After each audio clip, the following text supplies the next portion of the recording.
ميسي يا كابتن لم يدخل في مباراه الحكم زي انا قلتها في الاستوديو مع خالد قبل كده في ميسي هو الحياه لبرشلونه. نعم. تخيل ميسي مش موجود في مباراه النهارده. لماذا رونالدو ليس الحياه بالنسبه لي؟ لان ميسي الافضل. ميسي دايما الافضل. تعترف عليه؟ افضل طبعا، اعترف طبعا ان ما فيش واحد عاقل وبيحب الكوره وبيفهم في الكوره يقول ان ميسي اللي حصل مش الافضل. لا لا طبعا لاعب حكايه يا كابتن تقدر تكتب فيه كتب.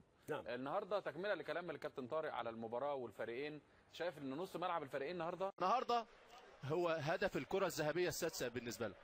بالمستوى اللي بيقدمه ميسي يستحق الكره الذهبيه السادسه، وايضا اعاد برشلونه للمنافسه بقوه على الليجا رغم السوء ورغم الفترات الكبيره في الموسم بالنسبه لبرشلونه، الا ان هؤلاء النجوم او هذا النجم هو سيد الكره الارضيه في كلاسيكو الارض. طبعا ميسي ورجل المباراة قدم كل شيء في هذه الجولة الجديدة من الكلاسيكو.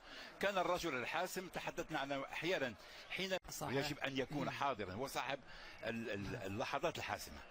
صحيح خالد. اظن اليوم غير اسم سانتياغو برنابيو، اصبح سانتياغو برناليو اليوم على الاهداف الكثير اللي سجلها اليوم. كان حاسم. اليوم شفنا ريال ضد ميسي في الشوط الاول وميسي في الشوط الثاني.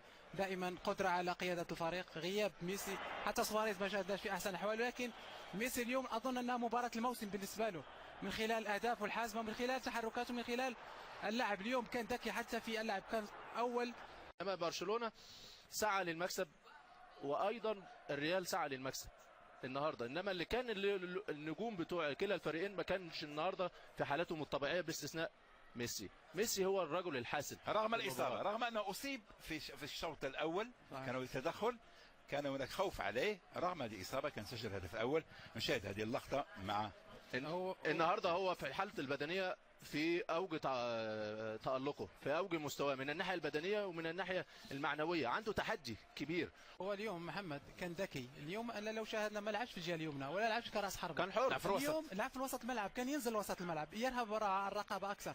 هنا خلق المشاكل لكازيميرو اول الشوط الاول، ثم الشوط الثاني كوفازيتش ومودريتش. وهنا طريقه دائما عندما ياتي من الخلف ويكون امام كل شيء المدافعين اسهل من ان يكون ظهر المدافعين. هنا في هذه اللقطه كان مع كازيميرو يذهب الى جانب اخر، ينسى ميسي وميسي بالطبع. خالد حتى مودريتش اليوم ما عاونش كازيميرو في عمليه المراقبه، لان في بعض الاحيان كازيميرو كان يخاف، لانه كان عنده انذار، كان يخاف انه يدخل على اللاعب ميسي.